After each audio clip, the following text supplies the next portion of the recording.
Hello, Namaste. Welcome back to my channel. So now the elections, Indian elections are over, so everybody is wanting to understand the implications of the results on the stock market and on the generally in the economy. So how is it's going to perform?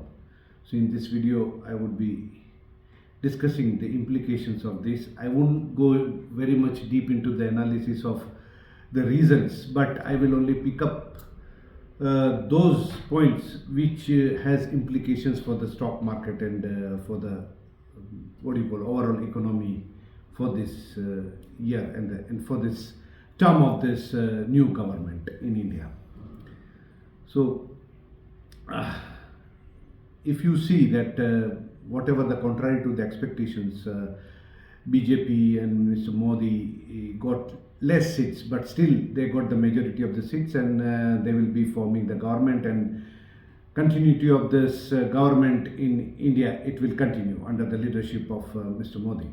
So but the biggest implication of this mandate, reduced mandate, what you call, for BJP, is that they should look into the the benefits of middle class. So if you look at in last 10 years, if you see inflation, if you look at every year, even if you take 5 to 6%, so how much inflation and how much the price increase of everything has gone up massively, inflation. But the benefit or the relief for the middle class has not been provided. In fact, it has been increased by putting high rates of GST, then for everything, for share transaction tax and STT and dividend distribution tax, then income tax, all kinds of, and VAT. You know, if you add all these taxes, then I don't know. I mean, India comes to be the highest taxed country in the world. So particularly for middle class, why I am talking about middle class is that because middle class has been the core voter of BJP, and that is what it shows, that reduced mandate.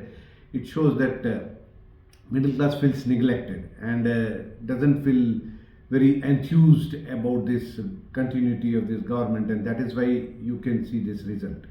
But it has been ignored because whatever the government thought that they can distribute free food to the poor, reservation to this most of this majority of this, so many of these different communities, then different under the prime ministerships, that housing projects and water projects for the villages. But who is the main taxpayer of you? These are all mostly, they are all free. Farmers don't pay tax.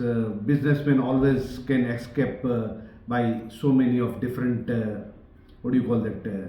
reliefs in the tax and expenses and all this other things. But the mainly who is paying is the middle class. And what about middle class? I mean to say that middle class, I don't mean to say that who gets 100, 200,000 per month salary. I take a real middle class, means lower middle class, who earns less than 50,000 or up to 50,000 rupees per month. That is the real middle class. And for them, there has been absolutely no relief, but only the taxation and GST and everything has gone up so much that it becomes really difficult for him to meet these ends. So first, which I believe, I mean, this is all my assumption. I don't know whether government will act on this, but if they are smart, I am sure they are more smarter than all of us. That's why they are the leaders and they are in the government.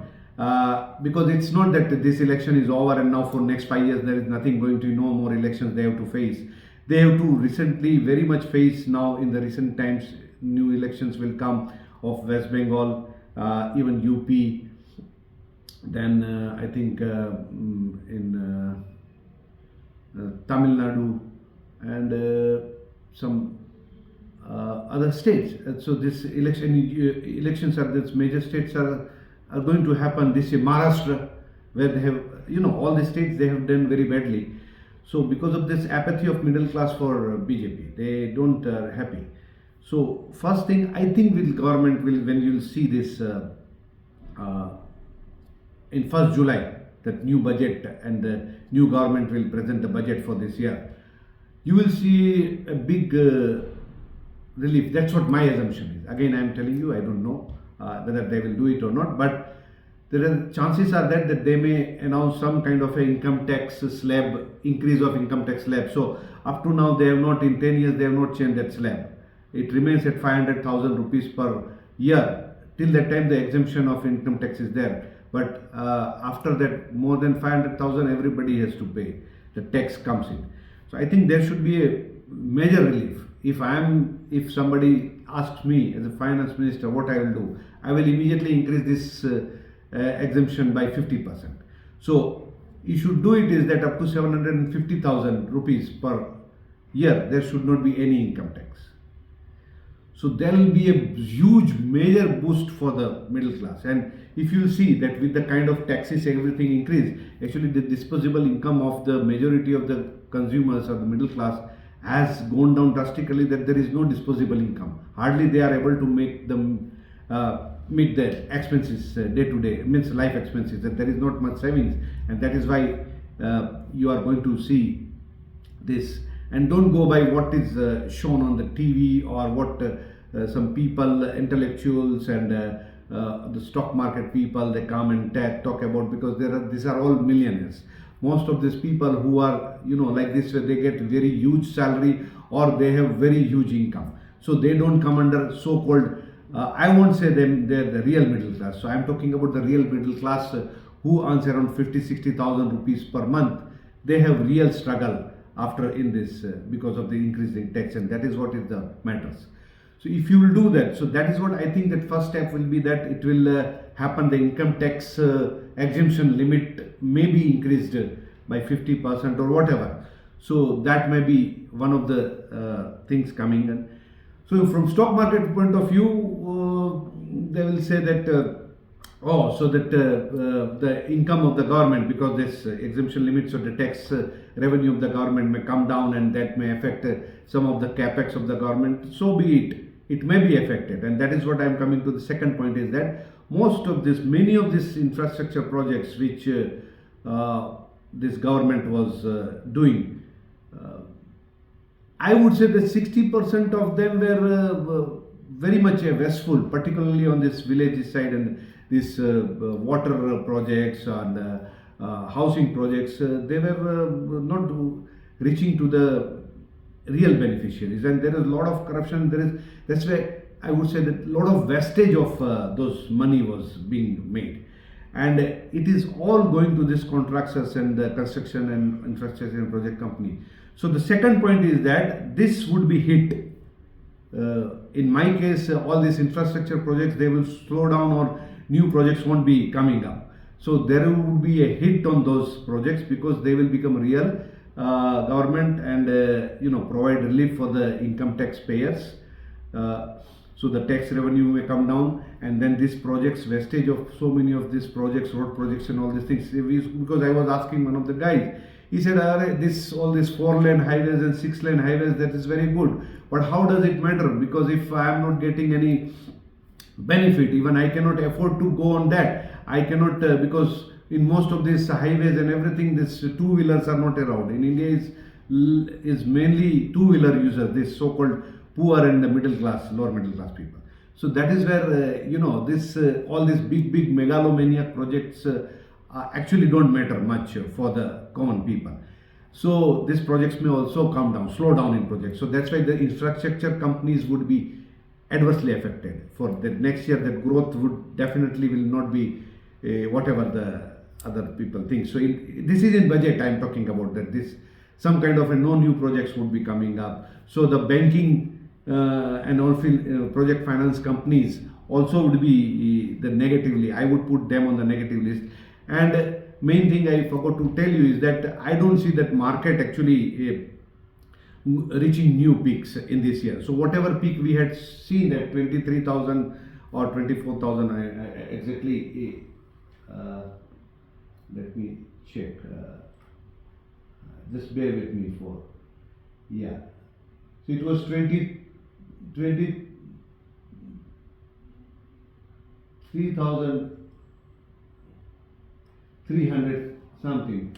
I think that would remain the top for this year. That's what my view is that.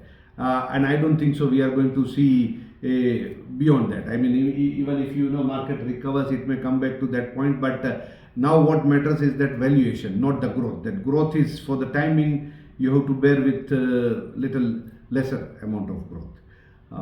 So that is the main implication for these companies. Also, if you look at this, they will have to really pass on that, reduce some amount of for oil, means petrol and diesel prices. So that also the taxation has to be tweaked somehow, so that it really comes down the prices, because that is also one of the main reason of the inflation.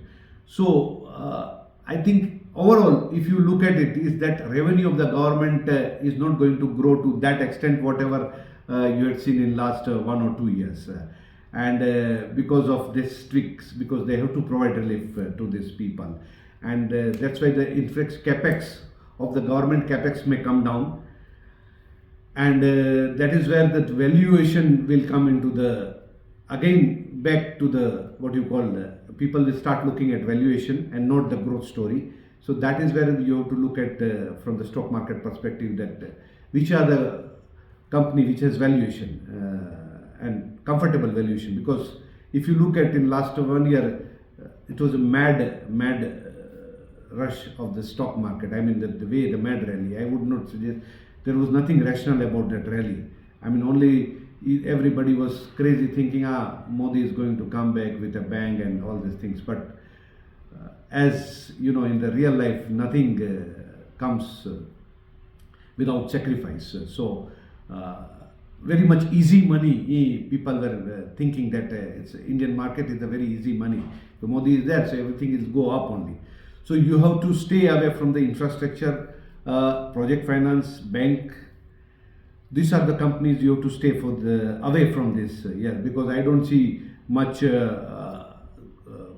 rally for this kind of price rally in this particular stocks.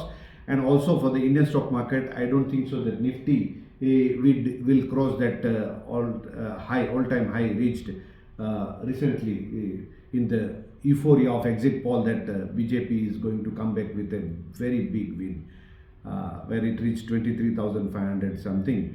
So that peak we have already seen. So that is behind. We are not going to see the new peak in this year. So that's what I just wanted to give my views about the implications of this result on the economy, Indian economy and the Indian stock market. That's it from my side. Ciao from Neeraj from Moscow. Love you all.